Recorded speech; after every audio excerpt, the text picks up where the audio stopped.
The one that converts to Islam embraces the folds of this faith because they choose to voluntarily submit and surrender to the will of God in exchange for the ultimate acquisition of peace and contentment in this life and in the hereafter. The one that is converting accepts the Islamic belief that in order to achieve true peace of mind and surety of the heart, one must submit to the ultimate creator, the one true God, and live according to his divinely revealed laws. The one that converts comes to the understanding that no one is worthy of his worship and veneration except the one true creator, the creator of this world and everything it contains. He realizes that the only true purpose of his life is to find God, build a relationship with him, and follow his commandments. The one that is converting comes to the realization that God the Almighty would not leave him or her in the darkness without showing them and guiding them regarding the manner in which he wants them to live. To this end, he, God, chose messengers and prophets throughout history to send to different nations at different times to communicate his message to humanity, to demonstrate how one should live and to teach mankind about himself. In addition, these prophets came with glad tidings, stating that whoever worships the one God without any partners and lives a righteous life while obeying God's commands will enter paradise eternally. And whoever worships anyone other than Allah and does not follow God's commandments will enter the hell eternally. Islam is not a new religion, but rather embodies the eternal act of submitting to the will of God. It is, indeed, the only acceptable religion in the sight of God.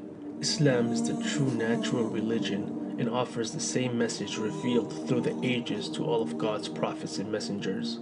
The one that is converting realizes that Islam will change his or her life for the better, and that Islam will provide the light to guide them in their life as well as grant them true salvation from the eternal hellfire.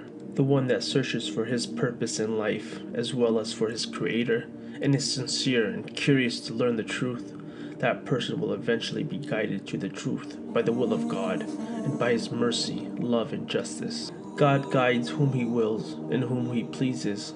My dear brother or sister, if you have the desire to be Muslim and have a strong conviction and belief that Islam is the true religion of God, then you are ready to embrace the folds of Islam. In Islam, every action begins with one's intention, so one starts by setting the intention in their heart to embrace Islam for the sake of God alone. It's highly recommended that you take a bath or a shower to symbolically purify and cleanse yourself of your past life and your past sins.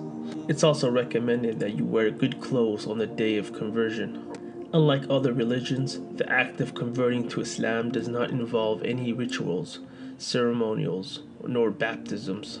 All the one has to do is to declare the testimony of faith, which is known as the Shahada in Arabic, or the Declaration of Faith in English, which is the first of 5 pillars of Islam. These 2 statements encapsulate all of the beliefs of Islam. أشهد أن لا إله إلا الله وأشهد أن محمدا عبده ورسوله. I bear witness that there is no deity worthy of worship except Allah, and I bear witness that Muhammad is his servant and messenger.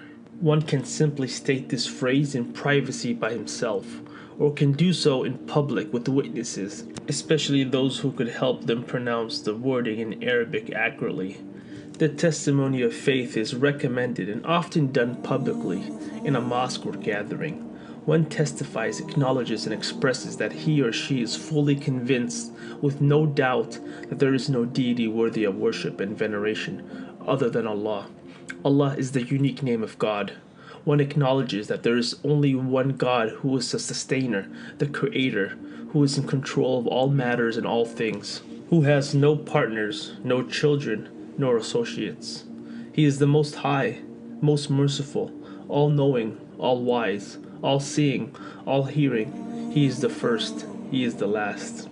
One also testifies and acknowledges that Muhammad, peace and blessings be upon him, is the last and final messenger of God, who was sent to relay the same general message as the prophets before him.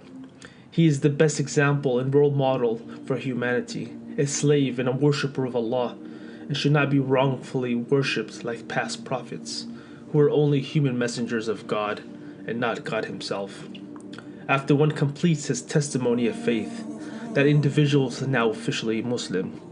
As a Muslim convert, one does not need to be burdened by his or her past sins committed before their acceptance, as all of their past sins will be absolved, and they will start with a clean slate, as free of sin as a newborn child. Not only that, but all of their past sins will be converted to good deeds. One should attempt to the best of his ability to keep his slate clean as much as possible, and do as many good deeds as he or she can. The new convert should make a lot of supplications to God, asking Him to continue to guide him or her to the straight path and lead him or her to paradise and everything else they desire in this world and beyond. After the conversion process comes the time to start gradually learning more about Islam and practicing it by performing the 5 mandatory ritualized prayers that Muslims perform daily. A new convert should not try to learn all aspects of the faith at once, as they may end up feeling overwhelmed. Instead, one should continue to learn and grow his faith over an extended time period. It's highly recommended that the convert finds a local mosque or a local Islamic community and attend gatherings, seek Muslim support, and make new friends. One should also start to give charity and fast in the month of Ramadan, both of which are mandatory upon every Muslim. For people still unsure as to whether or not they should convert to Islam, they can pray to God without specifically naming Him. Just pray out and say, "Oh, you who created me, please guide me to the truth." Also, continue to research and look further at the overwhelming evidence and proofs that Islam offers to affirm its existence and validity.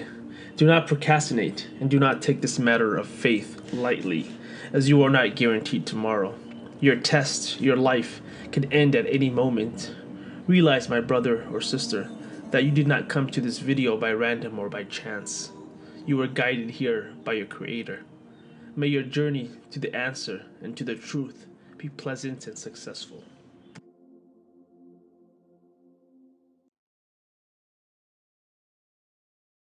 Our Prophet narrated, "Whoever guides another to a good deed will get a reward similar to the one who performs it."